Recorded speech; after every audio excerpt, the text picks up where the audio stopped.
don't think there is a mesh. Yeah. Hey, this group hasn't been supportive, and I think we're supportive now. We'll restart the process from here. You know, again, trying to solve it. We've got to keep. I didn't know. I don't think you mentioned that. We ever. Hey, you know, the sign that he's getting quotes on the signs, and like a couple of those signs that we put in.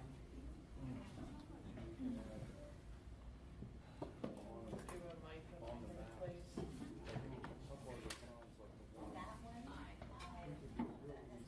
Sarah, you mentioned if there were plans to reset the walking workshop. Oh, yeah, I agree with you. Yes, so, yeah, Now we're into summer. we're not doing it during the summer. We're gonna wait till next year. Well, the problem when we get into fall is when it gets dark early. Right, so, yeah. It's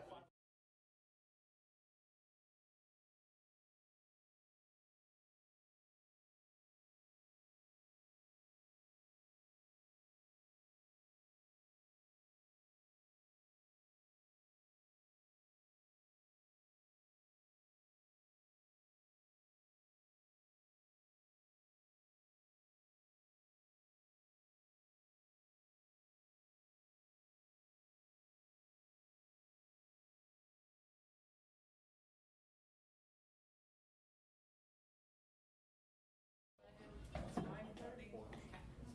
We have to, and we're good. Rustic looking, taller. Laura, are we good to go? Here, we're live. Okay, perfect. Hello? Hello? Oh, I don't think I turned those on. Okay. Well, then I can't do a mic. Oh, sorry. Okay. No, you're okay. I got sidetracked with the watch. No, we need That's what I thought. So I was like, I can't help you. Okay. Okay. Hello? Hello? Testing. One actually came in and provided the execution. Yeah, facilities ought to come up and everything. You're on. Testing. Testing.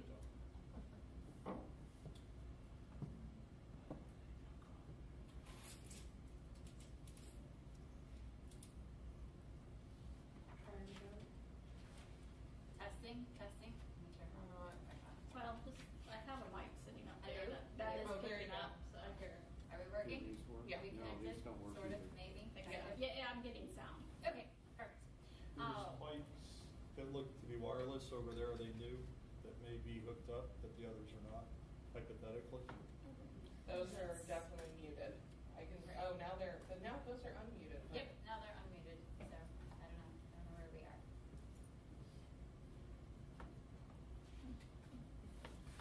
Hello.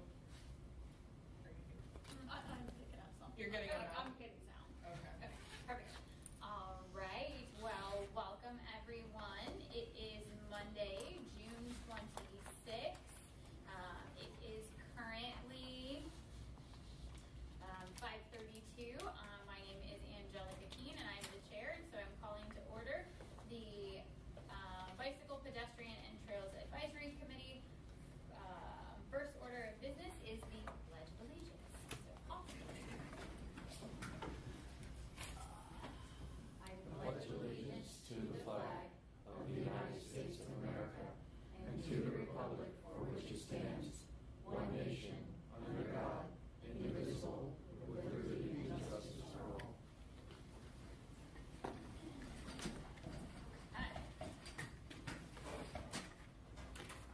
Continuing on, the next item of business is public comments. Do we have any public comments? Who do you want me to give the card? There you go.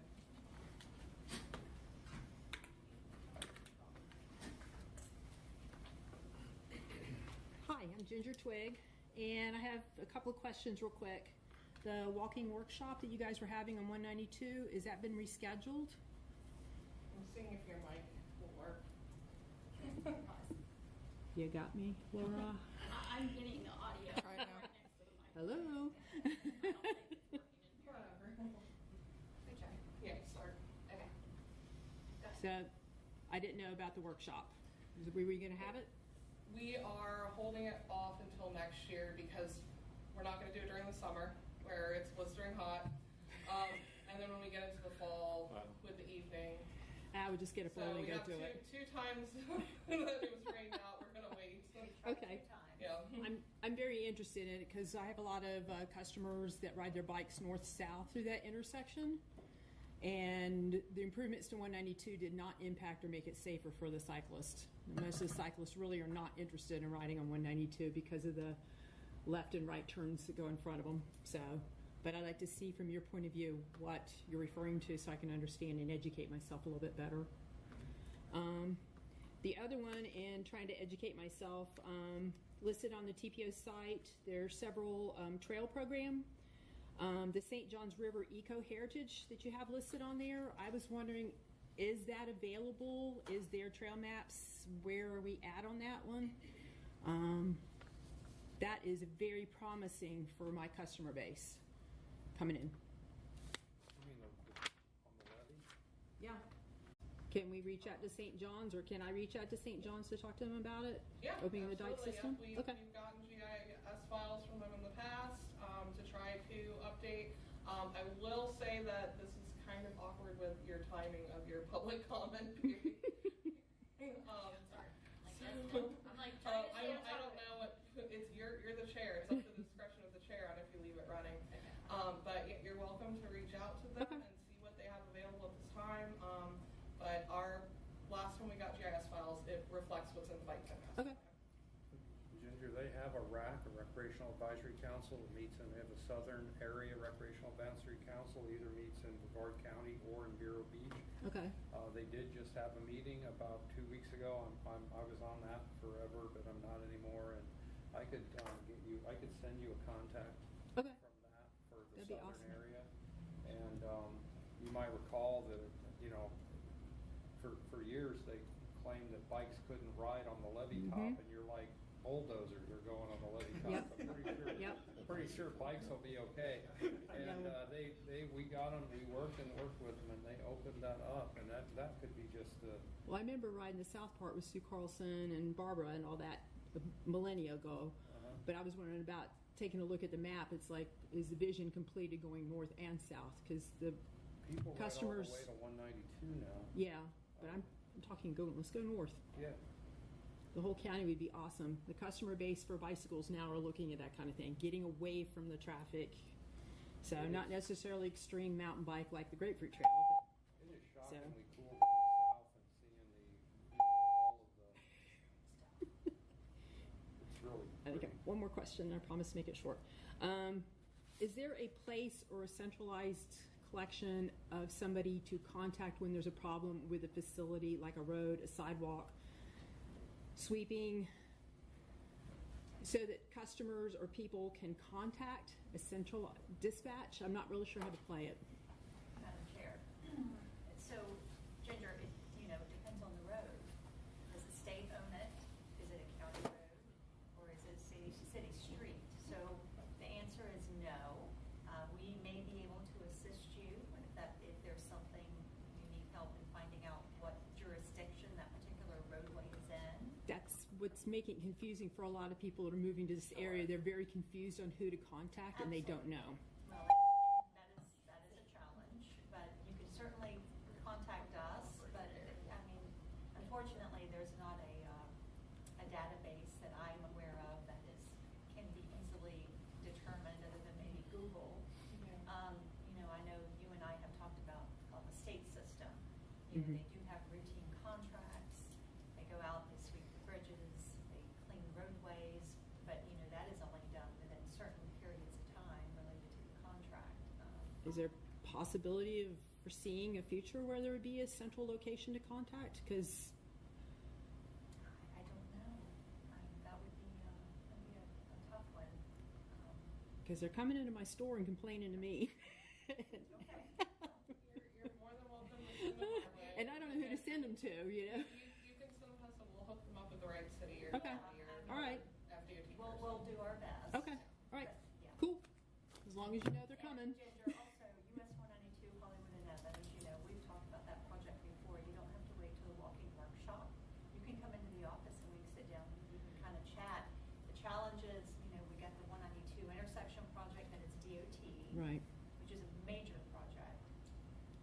then you've got Hollywood and Evans, which are county roads. I, And so we've all worked together, everyone has been at the table, and I think the recommendations was the best that we could do within the contract, within the DOT contract. in general, in my conversation, when it was going through the presentation of the changes, how to politically say this correctly, Vision Zero wasn't really a concern when it comes to north-south travel On which roadway? on Evans and Hollywood through that intersection. Well, part of the challenge is they are county roads, and they are looking at the ultimate project, and the section of, the section of Evans that they are waiting on for the resurfacing that goes to, what is that little road? Hibiscus. That is going to be improved once the DOT project gets underway. And then, of course, the widening of Hollywood will include improvements when the project gets widened. When So we're you all see done. the challenge. Yeah, I know. Ginger, you do see the challenge. I know You've the got challenge. Different jurisdictions. But not presenting possibilities so that we have to redo the intersection when Hollywood gets improved? I don't think that's the case. Laura, you were more The involved. intersection should accommodate the Hollywood improvements on the I south side, thought but it that was doesn't the go case. very far. It's just right there at the intersection with Barnes and Noble. So Okay. there should be bike Right. lanes. Well, So it sounds like we still have some more discussion Yeah. on that, but we're Yeah. gonna close out the public comment for today. Thank you. Come on. Us learn more about what's going on out in space. Us learn more about what's going on out at the Space Center, so that we can better serve our mobile partners. We also held our annual open house on June 6th. Thank you to any BPAC members who were able to attend that. It was very well attended. Well done. Thank you, Helen. It was one of our most well attended, and I think honestly our best open house. The recording is out there on our YouTube, and so if you did miss it, you could tune in to that. We also had our annual Vision Zero workshop on June 14th. Once again, thank you to BPAC members that came out and participated. Once again, another really great program. It's really focused in on some unique strategies that are potentially out there for addressing short-term improvements and long-term improvements, as well as also education outreach. Shelby, our outreach and education coordinator, has been out there all summer, really engaging students and campers alike. Specifically, she has been working with the MLK Library, doing some bike rodeos out there, some last week, and then wrapping up with one that's open to the public, not just the campers of MLK. Debbie and Shelby will be out there Thursday. We wanted to give you an update on our scoping schedule. It did get delayed. We had some contractual things with our drainage folks, as well as also just when, as we know, there was movement and we were kind of waiting to see how it was all going to shake out. So we have updated our contracts with our consultants, so we're able to get back on scoping, because there was just some changes in companies as far as drainage companies go for our general planning consultants. Sorry, my brain just blanked. So we are back on track to begin to get back to scoping again, and hope to bring plan to bring a scope to the BPAC in August rather than it was originally supposed to be this month. Yeah, that completes my report. Awesome, okay, so next up on the agenda. Sorry, I got distracted because I half answered to Ginger. BPAC walking workshop. Regretfully, we have experienced 2 weather days. It is clearly, we're getting into the summer where we feel like it's getting too hot to really be out there safely, potentially, as well as also we can already see the writing on the wall that we're going to have a very wet summer. So we've decided that this year's BPAC walking workshop is postponed till next year, or we'll reopen open to conversation about what we might want to do next year. If maybe it's not 192. If you are interested in the project, both Stephanie and Shelby for I apologize, Debbie, what were they calling the bike mark, the Watch for Bike project? Look right, look left. So the project that the quick fix project that they were doing with the markings about looking for bikes, both Shelby and Stephanie from FDOT, I'm sure would be happy to talk to any of you about. And there is an ultimate project that they were going to discuss as well for the resurfacing coming through, which we can get you in touch with the project manager if you have questions. And then as Georgiana just mentioned, if you have the intersection project, if you have questions or would like to discuss further, we're obviously available, as well as also, I'm sure Devin can point you in the right direction on who the county PM is for that. Absolutely. I'm sorry, I was just answering. Someone from facilities was asking if we had a WASP problem in here, in this. Not anymore. Not anymore. We did have a Oh, walk. okay. They're dead now. I'm like, since I've been here.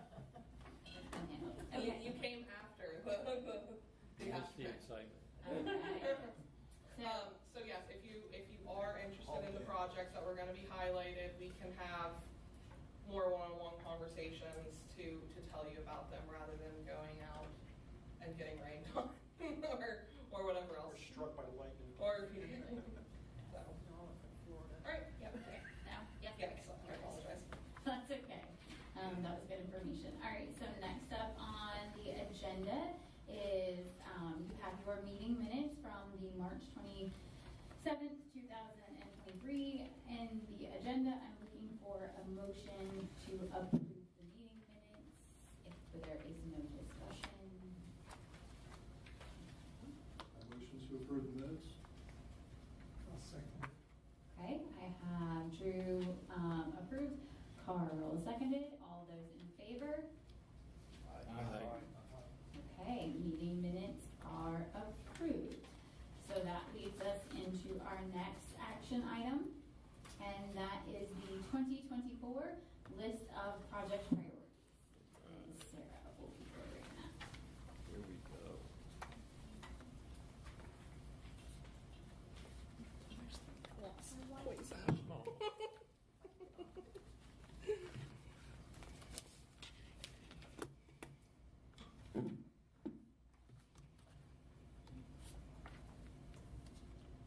All right, so as you know, it's our annual time of the year where we are developing our list of project priorities. And this will be going to our governing board in July so that it can be transmitted to FDOT for funding considerations. So where does just as a reminder, where does project priorities fit in our planning process? So we develop a long-range transportation plan. This considers data, congestion management, bike ped solutions, trail solutions, transit. Basically, everything goes into our long-range transportation plan to develop a cost-feasible plan for projects to be able to move forward. This also includes box funds to specifically administer our master plans, such as our bicycle pedestrian master plan, our ITS master plan, and any kind of corridor or other studies that the TPO has administered. Municipalities have the opportunity to pull projects out of the LRTP to be submitted for the list of project priorities, and then the project priorities goes into developing our transportation improvement program, which is actually where the planning meets the money. So where projects are from the law, where the list of project priorities are funded, are then able to move into the TIP, or the transportation improvement program. So some project updates on projects that have gone through this cycle and are now fully funded or under construction. So under construction, just recently, State Road 520 resurfacing went under construction. It is a resurfacing that we were able to get the most bang for our buck in. This is really a story of partnership because both FDOT, Space Coast TPO, and the City of Cocoa were all able to pitch in to not just get a resurfacing, but really to add complete street improvements that were identified through a corridor study that the TPO funded. So it's not just going to be your typical, let's slap some asphalt down on the road, but really going to add some streetscaping, some pedestrian facilities, enhancing safety through that area, which is from US 1 to the Hubert Humphrey Bridge. So really through that Cocoa Village area where it's really needed.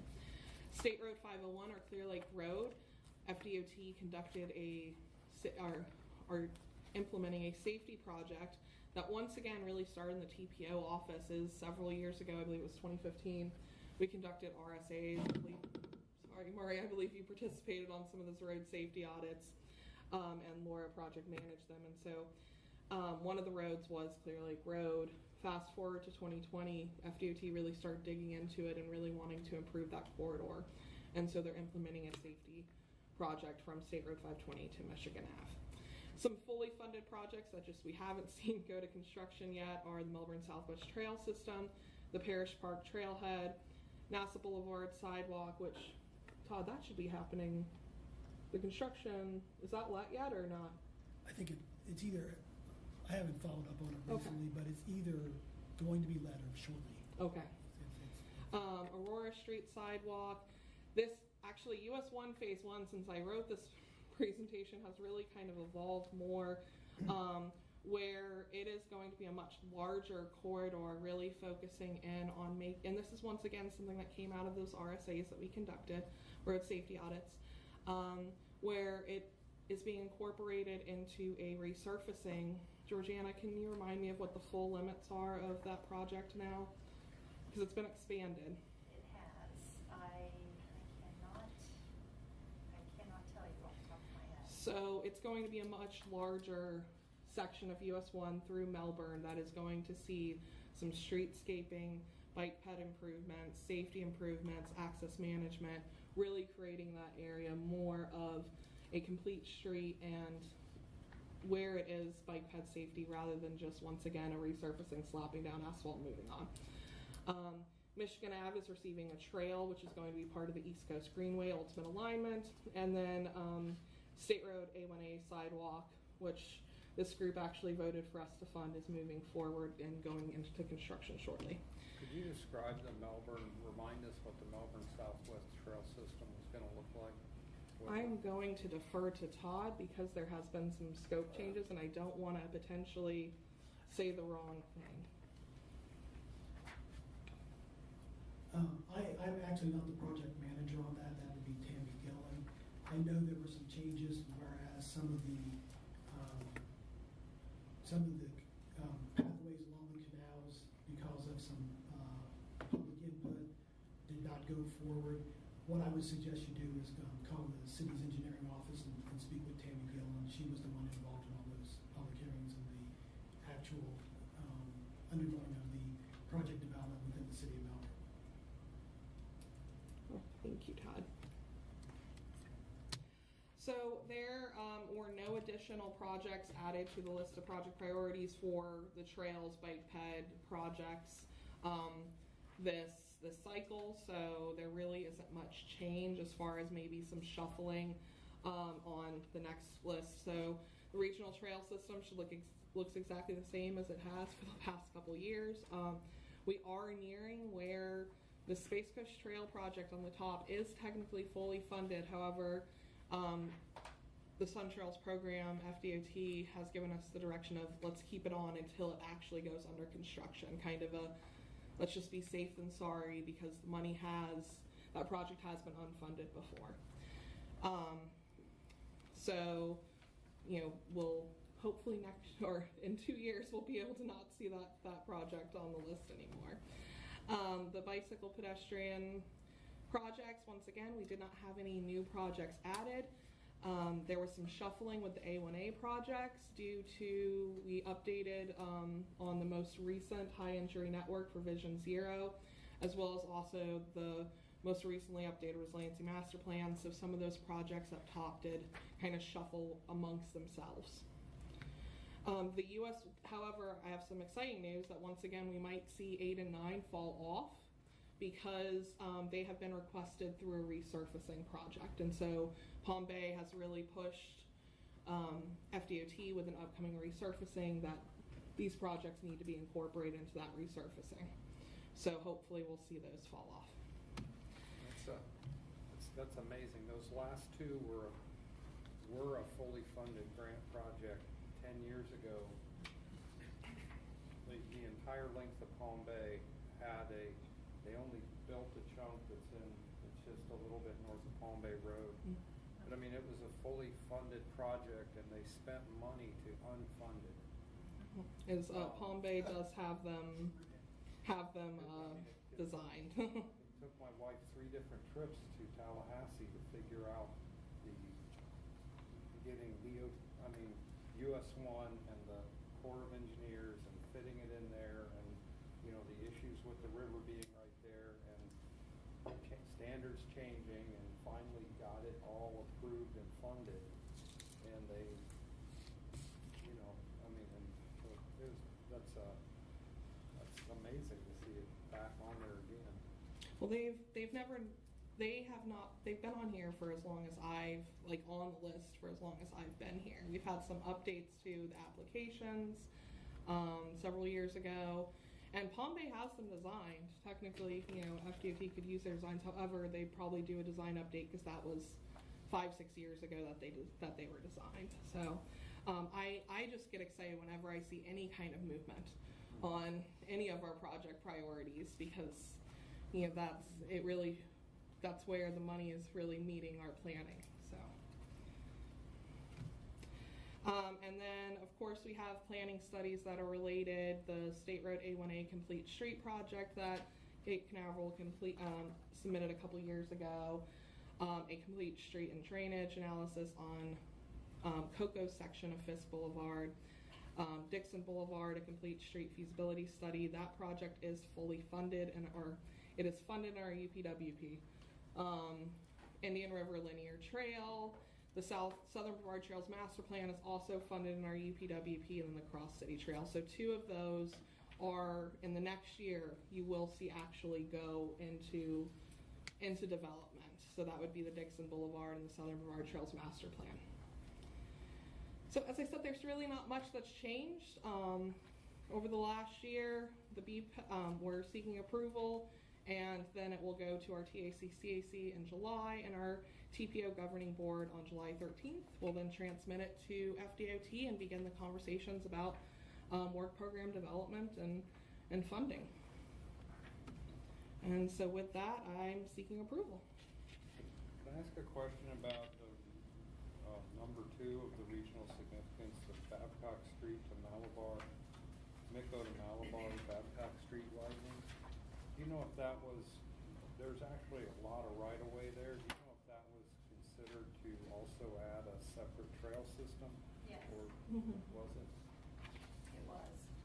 Because what's interesting about that and a little bit painful is the road is pushed all the way to the east on the right-of-way, and the trail needs to be all the way to the east on the right-of-way, because the west side has every block has roads going to Palm Bay. So I'm sure they'll consider that, but if you see what I mean, the roads need to shift over, and the trail needs to be where it doesn't have interference with the side roads.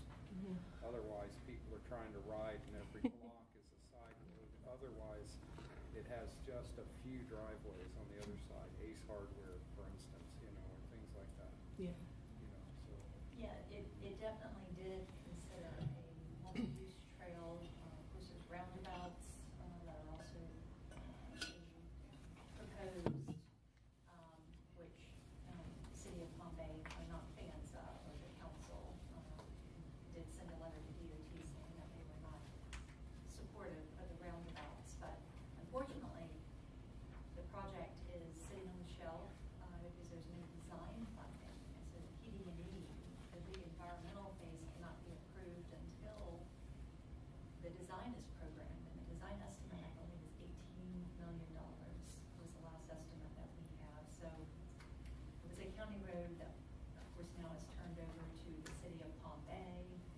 And it's a priority, but it's off the state highway system, and so it's just kind of sitting there because of the lack of funding to figure out how to move it forward, unfortunately. We have lots of very big, expensive projects. our priority list right now. That's a good question. Sir, with the master plan for South Boulevard Trail Plan, that had been funded for action this year. Am I wrong on that? Yeah, it's fully funded. Because I think you had mentioned that we'd see action next year, but is Yeah, anything going to happen this year, I guess is my question. So our years are fiscal year, when I say next year, Okay. the fiscal year is about to start again, July 1. July, okay. Yeah. So it was funded within your UPWP, which goes, it's a 2-year plan, a funding plan. So we initially were planning on getting approval of it in July from our governing board, but as I mentioned, due to some contractual problems that we had to work out internally with the drainage engineers, Okay. it's just been pushed. So yeah, when I say movement next year, I mean like right around the corner. fiscal year 24. So our New Year's party is about to happen. Yeah, our New Year's party is about to happen. September 15th, there should be a notice to proceed sent to the consultant, and it should literally get rolling from then. Thank you. Yeah, no problem. Now, Dixon will be later in the fiscal year. So, Sarah, is there any way along Vision Zero lines to indicate in these projects which ones are on the high entry network? Yeah, on the high entry network with an asterisk or saying, because there's a lot of things we're doing here that's addressing, I think the projects are addressing in some fashion what's on that high injury network map. I saw the updated maps recently at our very well done Vision Zero workshop. But that was one thought that came to my mind is, can we show where we're doing that, where we I think it's our benefit to show we're on board with our projects are doing some of these things. So I know that would be something we can go back and figure out how we potentially, it's not going to be in this year's maps, but for next year we could, potentially create something to signify which ones. I can tell you that in the project prioritization process, you receive points for making improvements on the high entry network. If you're on the high entry network and you're not improving it, then you don't receive points. But if it is a roadway project that is doing something to improve the roadway's safety, then you would receive points in the prioritization. Yeah, I'm just thinking from the folks above us all the way up to the executive, up to the TPO main body, if they can see that we're doing some of these things already, it brings attention to it, and it shows we're already addressing it. We're really working on it. So that's just some thoughts on that, and I'd really love to see that, because I think that it's good for marketing, it's good for progress, and it makes people think about what we're doing. So. Yep. Madam Chair, if I may, and that's a good point, Alan. On the other thing that isn't really listed on the version that you have, but on our project priority list, we are required to put in a safety performance measure. So we have to, every project that is programmed in our transportation improvement program, which is the DOT work program, and that is a priority, we have to tell the federal highway how this project is improving performance-wise, and safety is a big one. And so every project has the area of performance that we are trying to improve. And so that is also listed on the priority list as well. Okay, well, and I had one more question, and this is along more of the lines of equity and serving low to moderate income communities and disadvantaged communities and transportation challenged areas.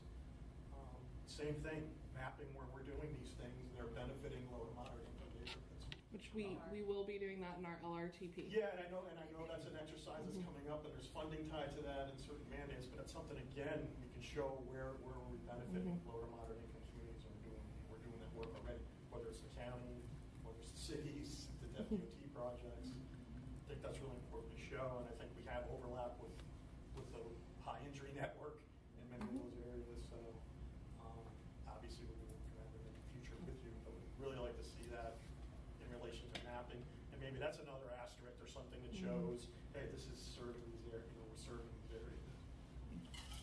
Thanks.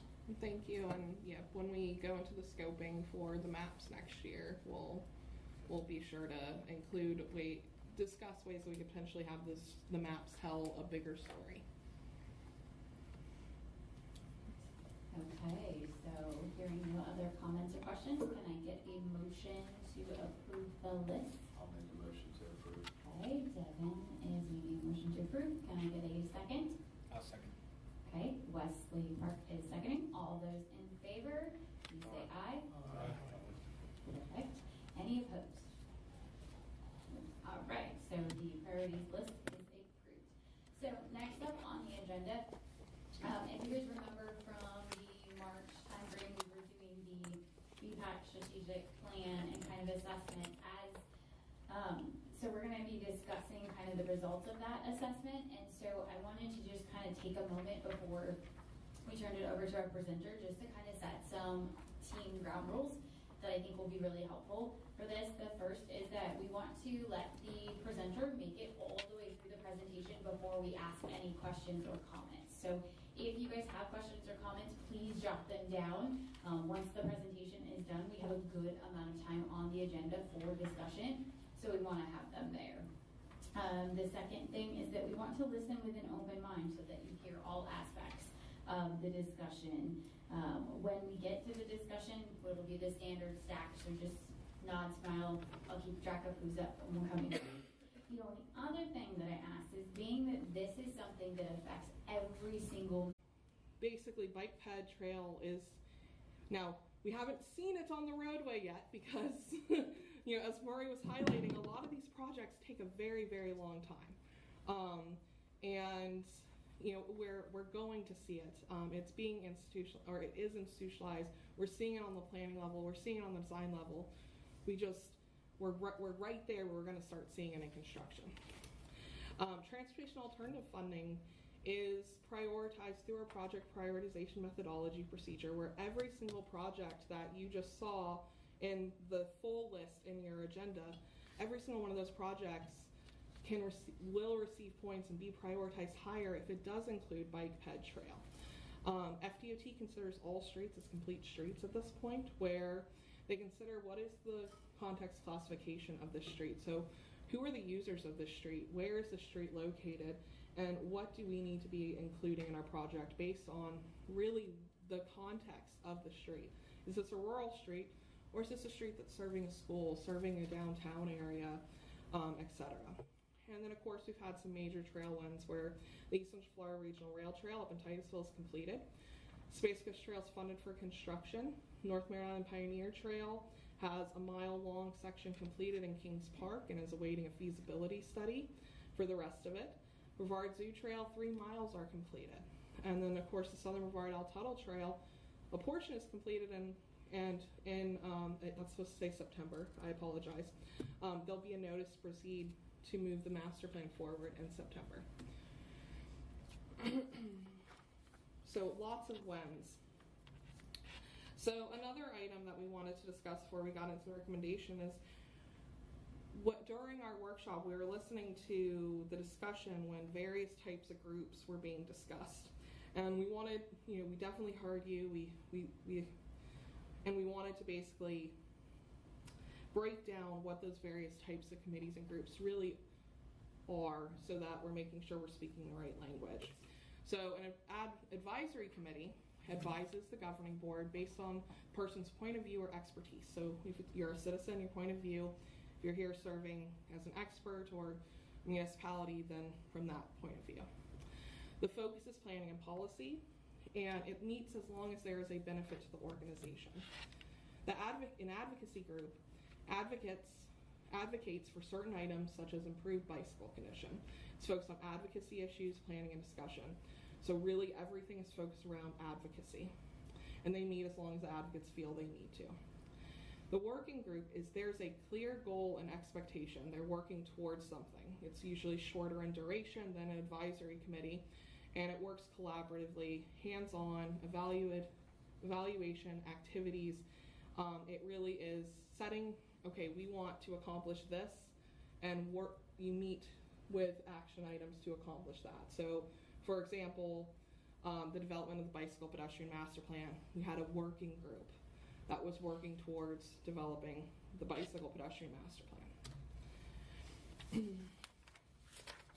We also wanted to be sure to mention that anything that falls under a formal policy is subject to sunshine law.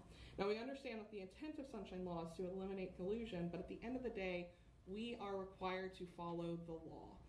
And that includes the sunshine law. So Florida Statute 28.6.011, it applies to any gathering of 2 or more members of the same board to discuss a matter that could foreseeably come before that board for action.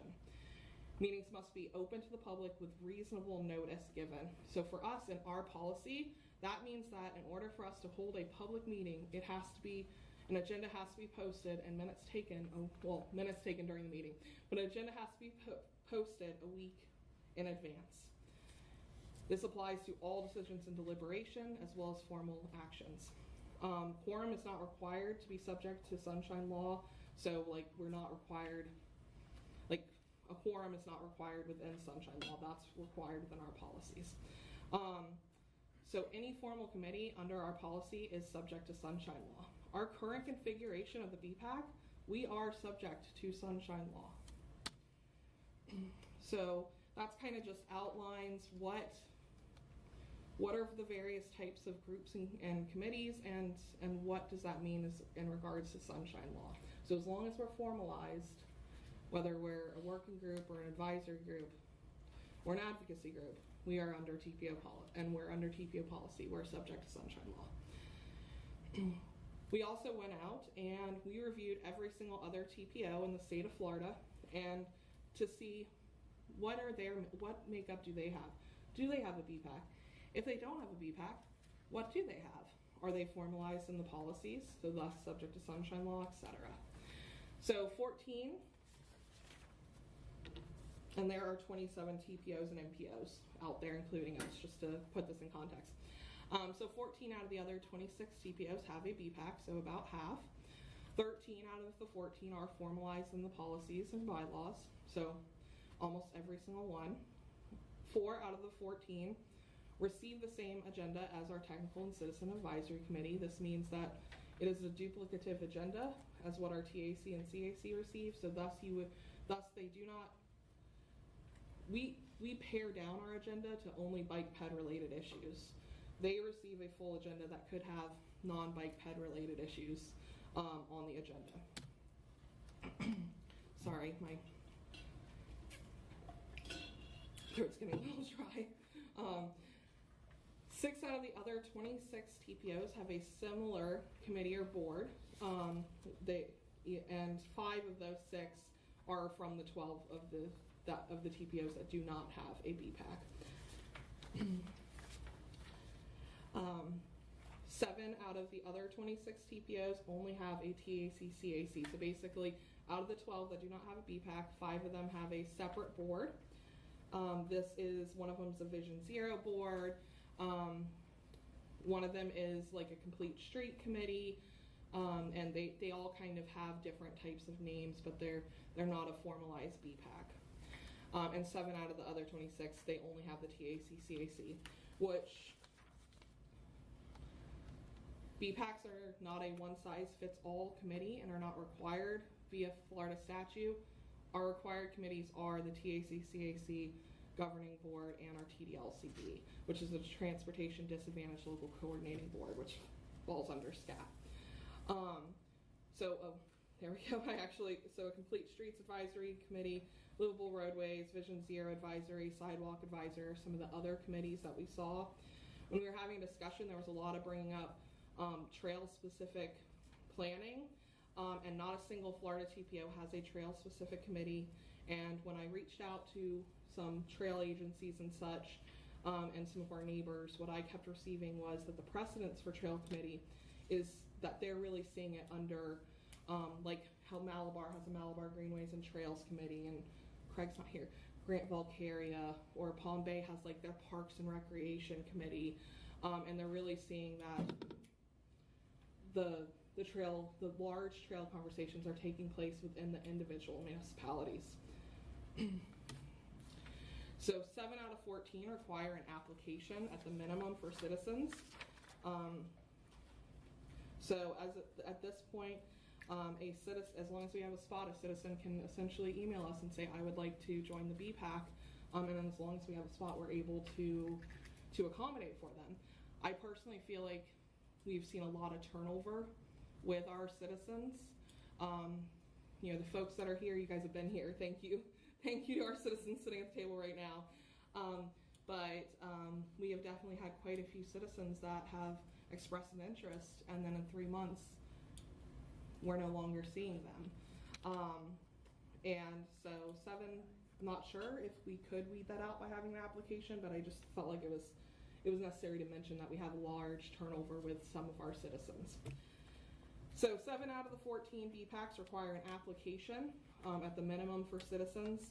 7 out of 14 are specifically appointed per TPO board member or specific municipality. That basically means that a board member gets to appoint a spot, or some of them are not quite that, but it's like there's a list where it's like Titusville, Cocoa, Rockledge, where then it's, you know, the municipality appoints the spot.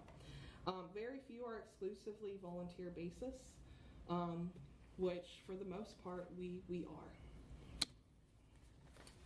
So that kind of just sets us up for what is everyone else doing? What do we have to abide by? What are the committees? Where have we been? Where are we going? So these are the recommendations that HDR, our consulting firm, came up with. We heard a large variety of comments and suggestions, both through the survey as well as during the working session, and they really tried hard to narrow that down into some recommendations, because we were all over the map. So I can understand, you know, trying to find what would be the most impactful recommendations. So what does this committee look like? So if we stay at no change, continue the BPAC as we are currently operating outlined, which from what we heard before we started the analysis in the survey and during the workshop, is not something that seems to be where most of the members were leading. So the agenda would not change. There'd be no change in membership. We'd operate exactly the way we are now. If we could amend the BPAC policy for the agenda to match the TAC-CAC agenda. So same as the agenda would be same as TAC-CAC, no change in membership. We could change into a working group, Bike Ped Trails working group. Agendas would be based around working towards a specific goal or work product. So the agenda would be focused around that, and we would open up membership, because a working group is not an advisory committee. It would not be formalized within the policies. Trails working group, same thing. We could open up the membership because it would not be a formalized committee within our policies, and we would be working towards a specific goal or project. Merging the BPAC with the Citizens Advisory Committee through adding additional specific spots. Once again, the agenda would be same as the TAC-CAC, and the membership would be integrated via specific seats within the CAC-CAC. And then finally, another working group option. So advocacy would be Bike Ped Trails working group. It would not be formalized in our citizens. However, in order to make sure that advocacy is being spread across, it would be a geographic application based. It'd be focused specifically on advocacy issues. And as I said, it would be spread geographically, the membership. So the first question that was asked is this a feasible option? Because if it's not feasible, then we need to move on from it. So really doing that gut test of what does this look like when it's actually being administered. So we continue the way we are. It's obviously feasible. We're here today. We continue to operate this way. To amend the BPAC policy for the agenda to match the Technical Citizens Advisory Committee, when we sat down and tried to actually work through what that looked like, the logistics and scheduling, coordination with other agencies and presenters, in order to meet an earlier time frame, it really became where there was a lot of potential of confusion, as well as also a strain on staff resources that potentially could make it infeasible. The Bike Ped Trail Working Group, it would basically operate very similar to currently, as well as also the Trail Working Group. Merging the BPAC with the CAC, absolutely. Staffing and resources are currently accounted for in that effort anyways. Finally, the advocacy, BPAC Trails Working Group. The function and purpose and funding of a TPO limits us in our ability to administer certain advocacy activities. And so really it became where it's like this could be smearing too many gray lines on whether our funding is actually eligible to administer a advocacy group. And so we feel that in order to make sure that we are maintaining our allowable activities, both allowable activities and allowable funding activities, that is not a feasible option. Other like areas have some really great advocacy groups, but they really don't fall into a TPO. So the next question that was asked was, does this option assist the governing board in decision making? What was expressed to us is that the current standing of continuing the BPAC as it is that it really isn't. As well as also, as we already have discussed multiple times tonight, is the bike ped trail planning activities are really already institutionalized, where it's kind of like we're checking an additional box, but we're already checking it.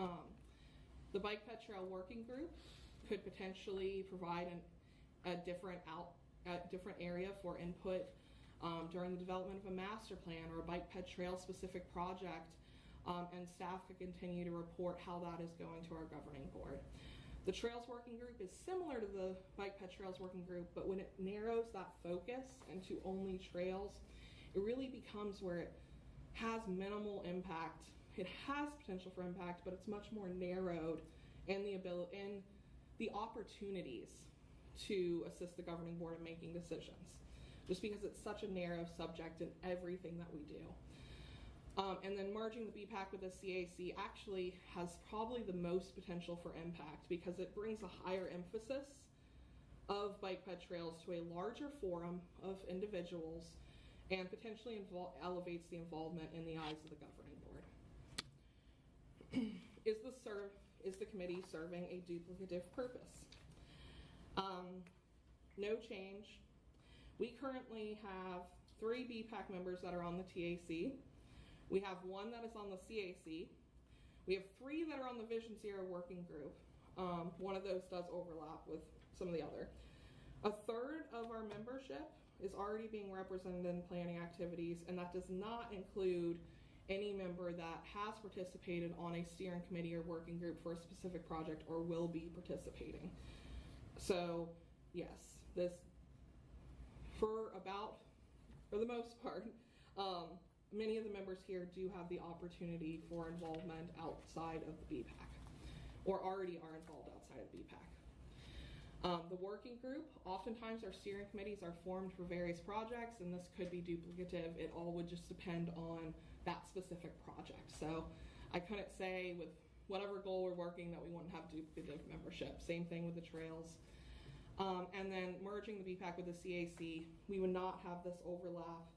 And it would actually amplify the impact because we'd be adding those additional seats to a committee that already is there. Impact on staffing resources. So no change. The yellow is kind of a negative. It's just like a status quo for this one. Is we already are expending the staffing resources. And then the Bike Ped Trails working group and the Trails working group, it would require potentially more staffing resources because of having to create those individualized micro agendas that are just based around specific goals or work products rather than us developing our agendas based on what is coming up on the TAC, CAC, and governing board for this group. And then obviously the CAC, we are already expending the staffing resources, so that probably actually should be yellow as well. Does it benefit the governing board strategic plan? So no change. Once again, we just left status quo because of the feedback that we are hearing about the committee being ineffective or non-impactful. And also because we're already institutionalized. The Bike Ped Trail Working Group and Trails Group, both of those could focus on very specific strategic plan activities. And so yes, it could benefit the governing board strategic plan as long as it was focused on strategic plan activities. And then, once again, as I've already said, merging the BPAC with the CAC provides an opportunity to amplify both committees' impacts with our governing board, including the strategic plan. Assisted making bicycle, pedestrian, trail policies. So the BPAC agendas are not heavy on actionable items due to bike ped trail planning activities being institutionalized. As we were seeing, many of these projects, or actually all of these projects, are already considering bike ped trails.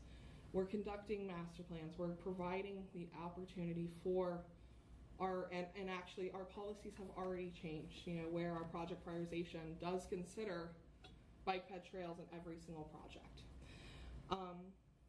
The working group, we left yellow because it's really, we weren't sure because it would be such a specialized project level based.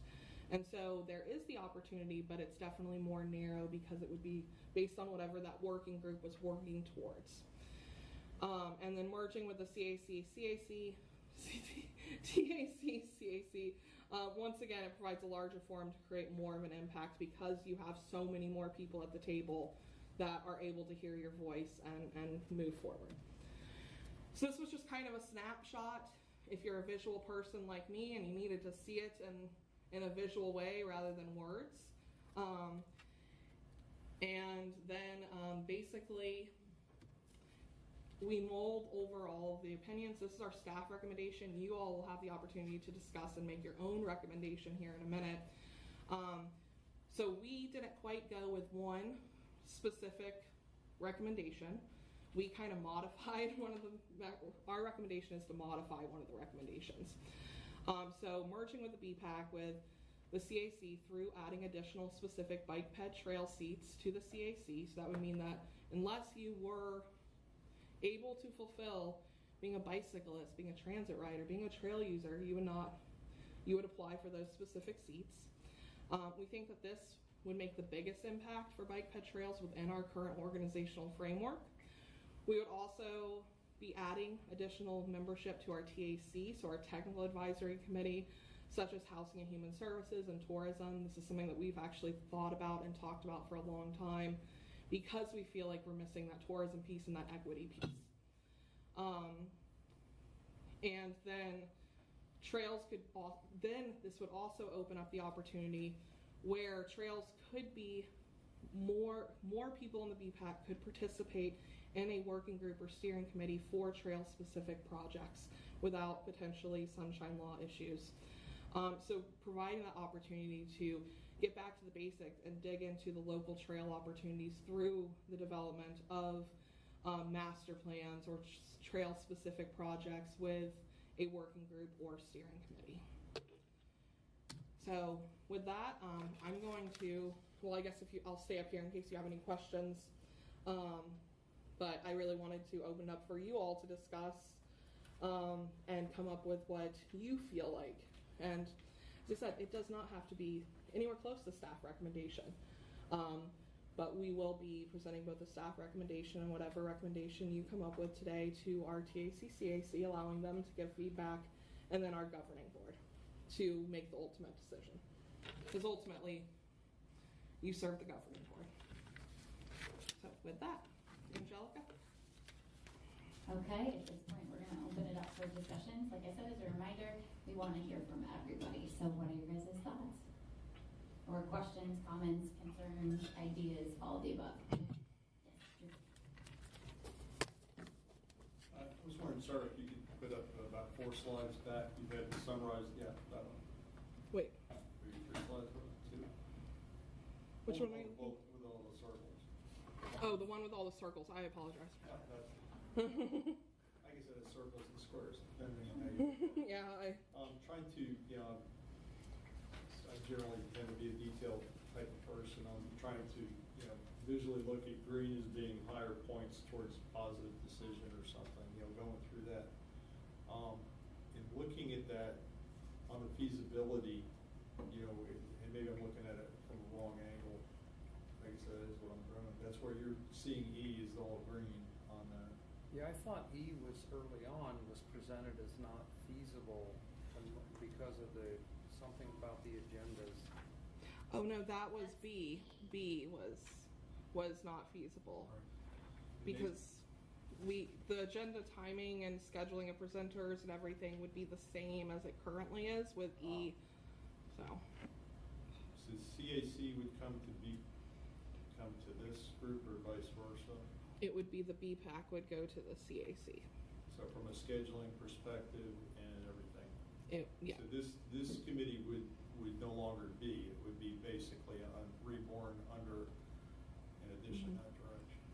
Can you describe what those meetings are like, when they occur, and how long they are? And So they are.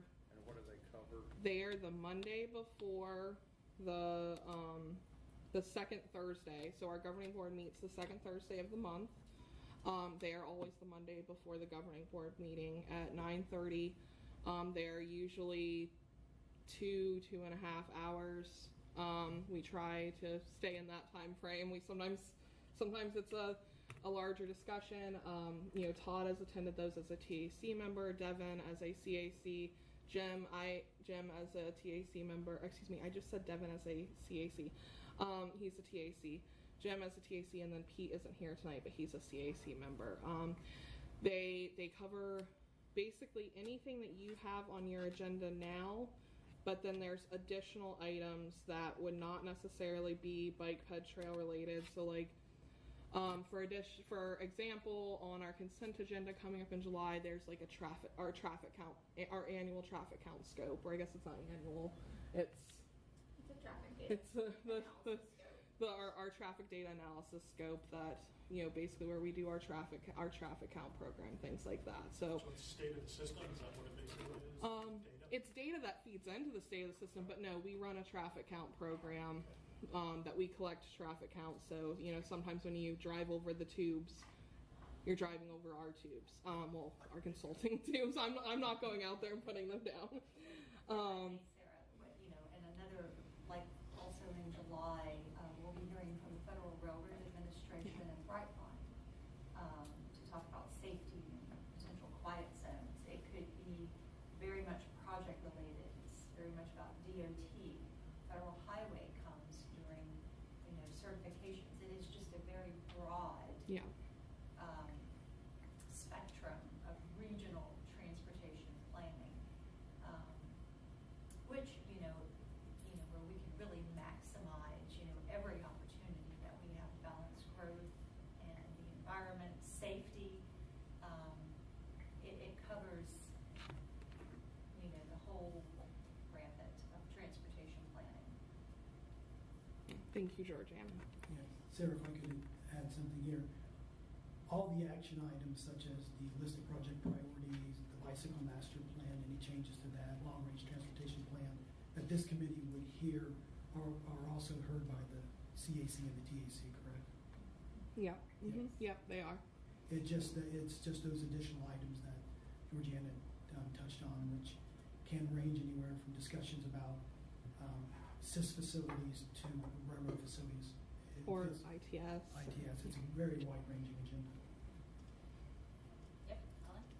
Just have a question, maybe a comment too, is with a merger and our limited timeframes to meet and with what the agenda items are, would that water down the amount of discussions and time and efforts and deliberations on bicycle pedestrian trails advisory committee work that we normally do in relation to all these other things that we would, those people who sit on that new structure would have to review? I mean, is it going to take away time from that?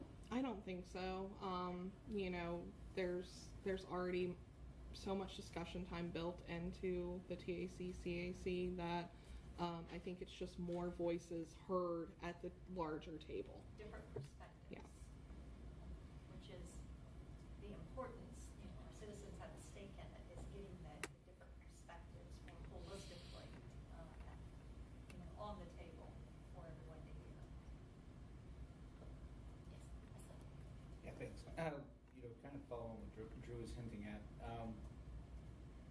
When I first applied to work with something on the board, they did offer, I can't remember which one it was, but it was at 9:30 on a Monday, and as a working citizen, it's impossible. So, I mean, I think it's a great idea. I just think that it's highly prohibitive to those who like to provide input and work for a living. Like you work for a living totally, you know. And we all see that I have a hard time coming in on time, and I apologize for that because my job doesn't have set hours. And this is the earliest board or committee that I sit on. Most places they start at 6 p.m. So this is already tough for me to make it at 5:30. And so when they said 9:30, I said, "There's no way I'm telling my employer I'm leaving for 2.5 hours on a Monday." So that's only my biggest problem, because otherwise I see the alignment, I see what the point is. But I've always found it odd that I respect you all's time working on a Monday morning, but unless it's completely all bureaucrats, then the citizens are very limited to be able to participate in that. Thanks. I think that's good feedback. Can I ask a question about the process? And maybe I misunderstood. When this started, I thought I heard that the consultant was going to interview a broad spectrum of BPAC members, or maybe even all the BPAC members. Did they decide not to do that? Was most of the 15, so, and actually at the time we had 2 additional members. And so we discussed and we tried to come up with that opportunity where, if you recall, and really the point of the interviews wasn't it was to provide guidance for the survey. It was the working group was literally, or the working session was literally the opportunity for you to, and the survey was your opportunity for your voice to be heard. What the interviews was to try to guide what those survey questions were for. Was the other reason why, even though it's cost prohibitive, we felt like we could have a more narrow scope. That's why in the January meeting we kind of, I don't remember how we framed it exactly, but we tried to have that pre-discussion to lead into the development of the survey, where we did come and we asked, what would you like to see us talk about? What would you like to see the survey questions? There was really similar items came up as what came up at the working group, rather than actual guidance towards the survey. So no, the scope was never approved with 17 individual interviews. So I'm sorry that there was some confusion in that. Because frankly, I was looking forward to getting to talk with someone about that, and that didn't happen. And so, in the survey, I found that I was so comparing apples and oranges that I was almost lost. Like, comparing everything to Vision Zero, which I think Vision Zero is a fine goal, but it doesn't. There's nothing that allows you to say any kind of thought process that says, look, there's lots of north-south corridors besides Babcock and US 1 on canals. We can build a trail, get people off, and not have to, and possibly save lives on this road. That it doesn't consider that. It's like, what do we do with this road? And that's the worry that I've come up with as this committee over time, is that it's almost completely focused on road projects, and what do we do with road projects, and how do we improve road projects, which is a laudable goal, but it leaves very little room for trying to actually do the original goal of the VPAC was to try to build throughout Brevard County a contiguous north-south and east-west paved trail system.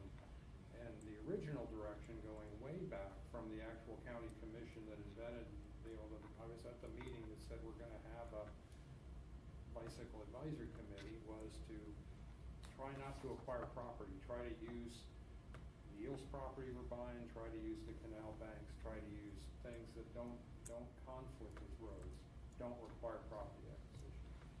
And I felt like that part of it, while we've had some obvious successes like the regional trail, but I mean, like things like the Owl Tuttle Trail have languished for 15 years. We're trying to unlanguish it, right? But I mean, it was that,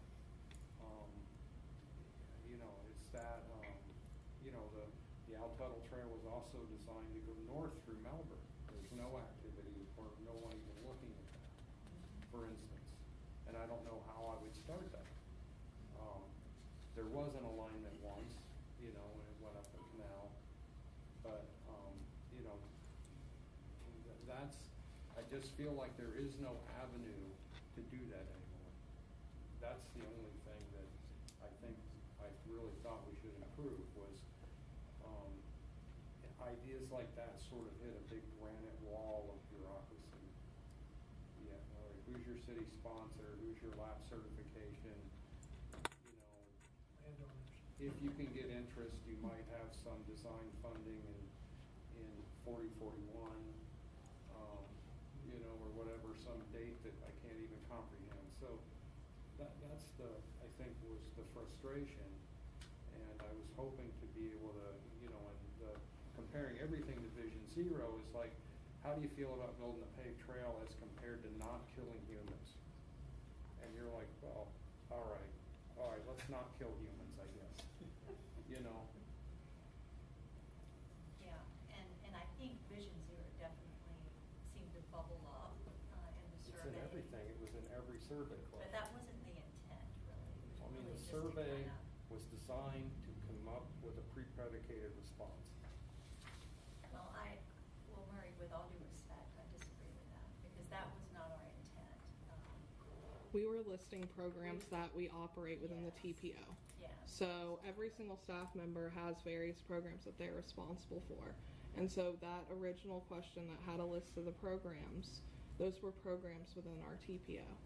That was not trying to make you say, I want to kill people because I want a trail. Yeah, no, not at all. That was never the intent. I can tell you that Georgiana and I reviewed that survey very thoroughly, and we never had any kind of intent of trying to misguide or sway you know, people's opinions. And maybe it's just because we work with all these programs all day, every day. Like, I you know, probably personally wouldn't have put Vision Zero first. So, you know, Murray, we're in the business of moving people safely, and it's not just about cars. You know, our most vulnerable road users are extremely important to that process in everything we do.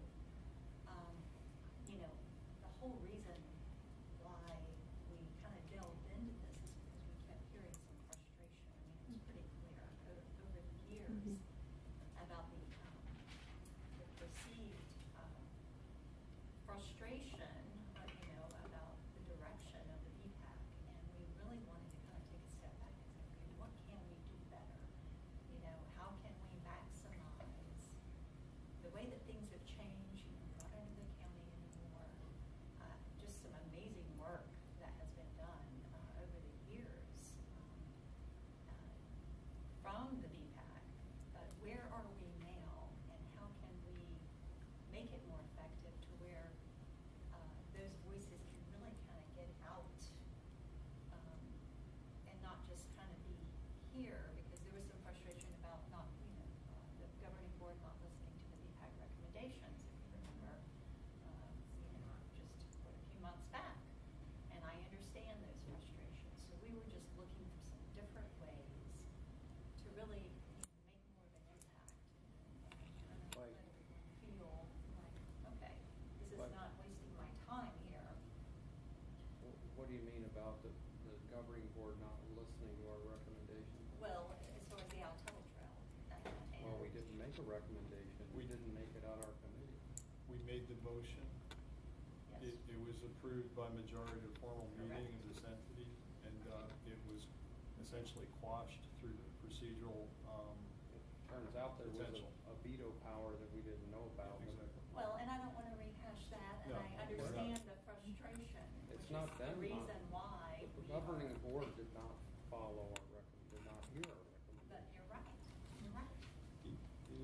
I don't know if we're, I haven't, just to kind of color, I haven't heard from Devin or Carl or Alan. I just kind of want to give them a chance to speak up first. Have any suggestions, thoughts, feedback? Because remember, the idea behind this activity, just to clarify, is for us to make a recommendation. Do we want to go with what the staff has? Do we want to combine? Do we want to divide and conquer? You know, like, what is it we want this VPAC to look like? So kind of keeping that around that idea. I guess the first question is, is there an emergency with this? I read it before the meeting and went through all of that, you know, marked notes, had questions myself, highlighted. Obviously, I wanted to hear comments, very valuable comments and direction or concern to make the recommendation tonight? Do we have a little more time to digest this? That's the first question. If you feel like, if as a group you feel that you cannot make a recommendation tonight, we can convene back in August and continue the conversation. Now, if we're going to continue to rehash the same things over and over again, where we're not having an effective conversation again in August, then I would push you to go ahead and make a recommendation. If you feel like in August you could come with new perspective, have digested it, and have a more effective conversation, then yes, we can table it, the recommendation for August. I would consider what Alan said important. I don't understand exactly what merging it with the CAC would look like. The 9:30 meetings to me mean you're going to not have citizens that are not employed within municipal government. You're going to have people that are employed within municipal government doing that function as well, and that gets potentially further away from broad input. The municipal governments can't serve on the CAC, they serve on the TAC. Devin could not serve on the CAC. Where you'd have to have people who can serve at 9:30 in the morning.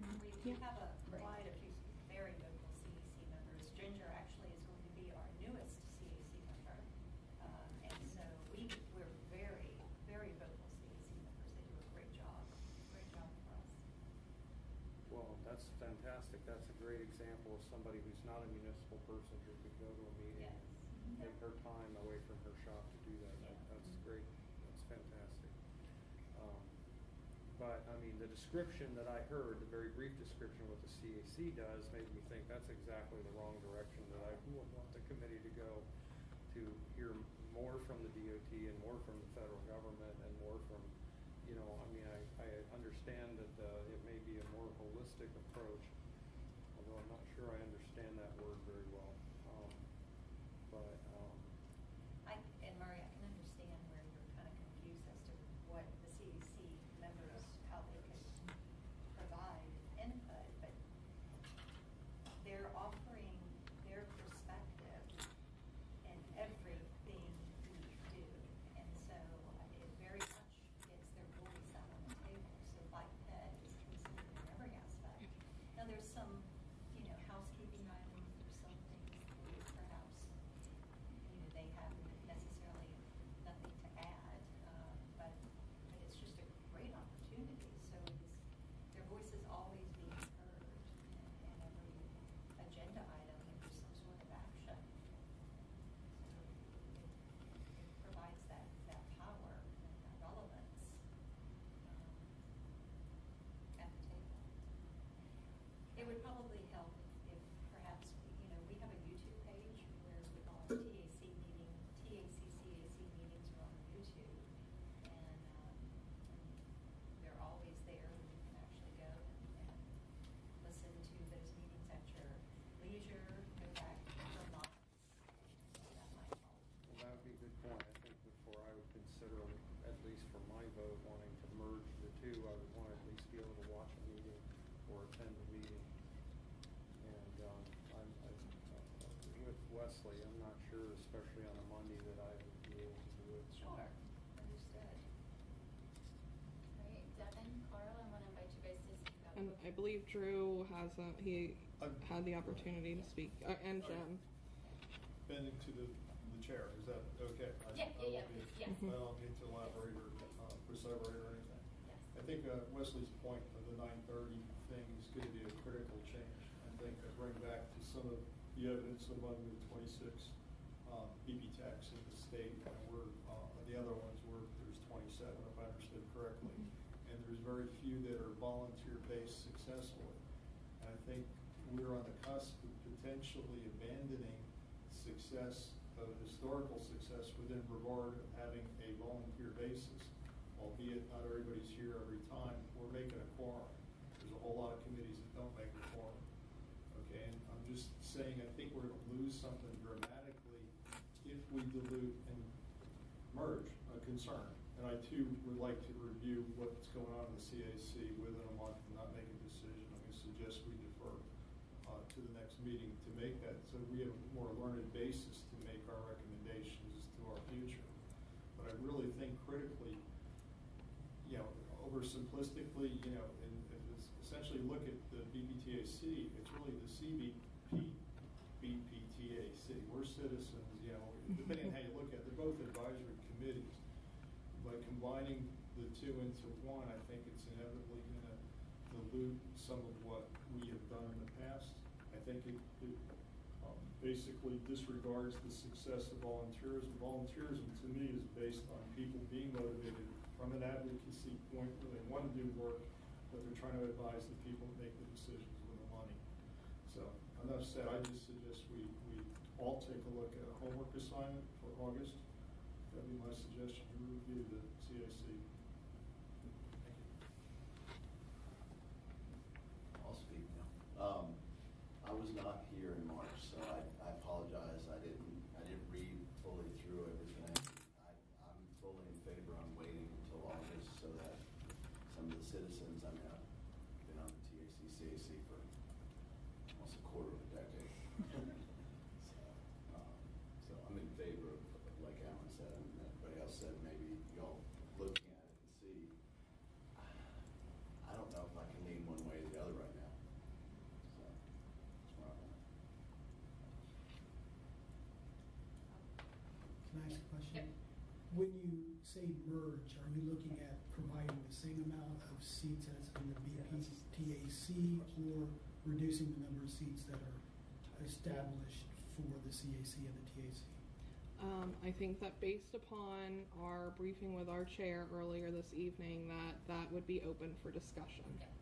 So that's what I was going to jump in and say. I think for the sake of it, sounds like the general consensus, and I don't want to speak for Claudia, but I'm not calling you out, you don't have to, but just throwing opportunity out there, is that the idea with this was suggestion.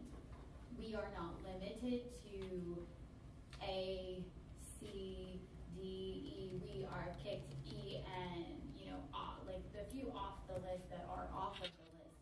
But there are opportunities to look at things from a different perspective. So like my first thoughts when I saw this was I liked the idea of merging in one aspect, meaning that not completely dissolving BPAC, but kind of shifting it. So kind of taking a focus and be like, okay, why are you on here? Are you on this because you really want to be part of a more task-specific working group to that, providing that feedback for that trail, for that component, and you're diving into the more working group. And so it almost like we divide and conquer. We become a working group for a certain aspect. Then some of us that like that more holistic, systematic approach become members of the CAC to have that vocal point, to have that component, but then also looking at it even broader than that and saying that we're not just going to simply add one pedestrian or one cyclist, but really looking at it as we're going to have representation from all different areas kind of thing, was just some first thoughts I had. And this is not to say that we have to do that. It's just one of the things looking at what we're being asked to do is to make a recommendation. How do we come back with saying, okay, as a group, this is how we want to move forward, rather than kind of us, it sounds like we're kind of pigeonholed or divided between option A or option B, and that's not the case. We could combine all of the kind of things together.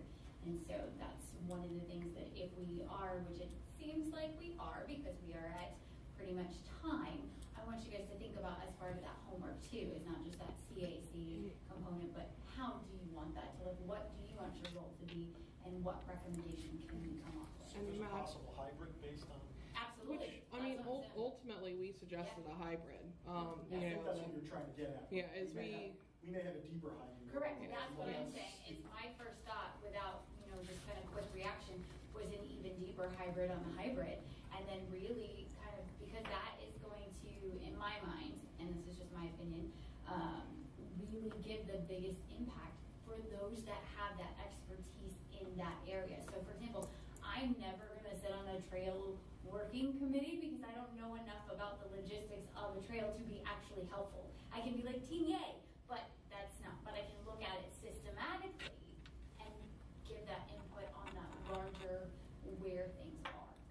I mean, It's just an ultimately, example. staff recommendation was to combine, E and D. It just wasn't spelled out that way. It was providing that opportunity where trails could be focused in as a working group or steering committee on specific projects.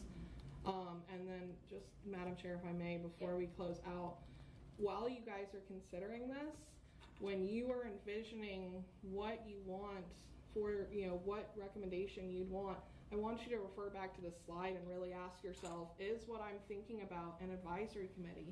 Is it a working group or is it an advocacy group? Because even just tonight, I've heard things described as a working group while still referring to it in the context of an advisory committee, or an advisory committee will still, vice versa. Because there is quite a difference between the two. Just 30 seconds worth, sorry. 30 seconds. Why are we hard locked on the 9:30 meeting?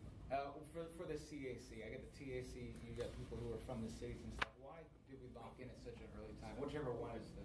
We're kind of unique in that our technical advisory group, our citizens meet together.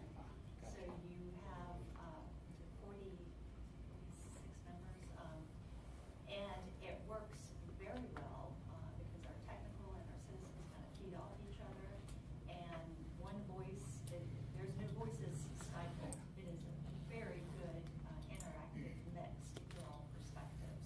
And so 9:30 is the time frame. Yeah, absolutely. And outside of that, is it common that there's daytime citizen groups that happen in municipalities? Yes. Yes. I've been part of about 3 or 4 or several, and they're all in the evening. For the MPOs. Yeah. Okay. We're actually kind of unique that our BPAC meets at night. Okay, gotcha. That's terrible. Yeah. I imagine marginalized groups and folks who have to work during the day can never participate in those their whole life, Well, right? and you have a good point. There tends to be more retired citizens, but that's not always the case. And those that, are business owners that could be a little more flexible. Yeah, and I know it's a huge sacrifice to staff when they have to stay late and do things like that. I mean, like I said, I'm on those We're groups, here to serve you, so if we'll continue to be here at 5:30 to serve until you your tell us families, not too. to. It's all good. But thank you. And we definitely are not trying to water anything down. And we just want to be the most effective and efficient. I mean, our goal, whether it be Vision Zero or building sidewalks and building trails, that is extremely important in what we do. Widening roads, that's part of it, but that's what we really enjoy is the bike ped component, and it's just as valuable. One. Okay, very quick. Be quick because Drew will be our last, and then I have to adjourn because I am very someone that likes to start on time and end on time. We did have a We also have the security guard that we're.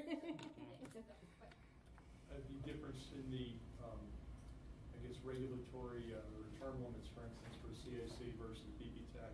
I asked that on the basis of not longevity of people just living out their lives in the same committee, but to a certain extent, there's a flip side of interests in long-term projects, and sometimes you need more than a couple of years on something. That was my question. There's no term They limits. all need more than a couple of years. Yeah. So it's more. Well, so the CAC positions that are specifically appointed by a governing board member, those have a term limit in the sense of if that governing board seat changes, that could change. But there isn't like in the policies, it doesn't They don't say turn like, out. yeah. Okay.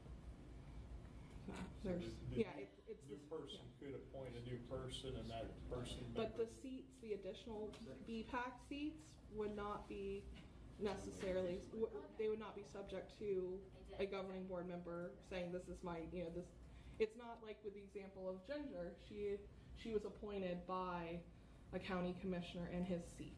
Okay. And so the BPAC seats would not be appointed by an individual governing board member. Does that make sense? So things wouldn't change for all new purposes from the people that would continue in that new committee? Not necessarily, no. I mean, obviously that is like, once again, when we dive into if that's the direction we want to go and you guys want to make a recommendation on what those seats look like, then, we're So I open think to it sounds like consensus is that we want to wait. We're going to come with our homework and our questions. I did skip an agenda item, and Drew did point that out. So, Devin, thank you. No, I just had one good thing. The county is going to start a new sidewalk project next month. We're going to have some road closures involved with it, but they're building another half of the rural road sidewalk that's been in design for, I'm not serious, I'm being serious, 2 decades. About 5 commissioners. Where? Aurora Road from John Rhodes to Turtle Mountain. We're going to build a sidewalk and remove part of the sidewalk that doesn't meet current standards on the south side. It's going to be on the north side. Do some drainage improvements. I think that is the perfect way to adjourn tonight's meeting with a highlight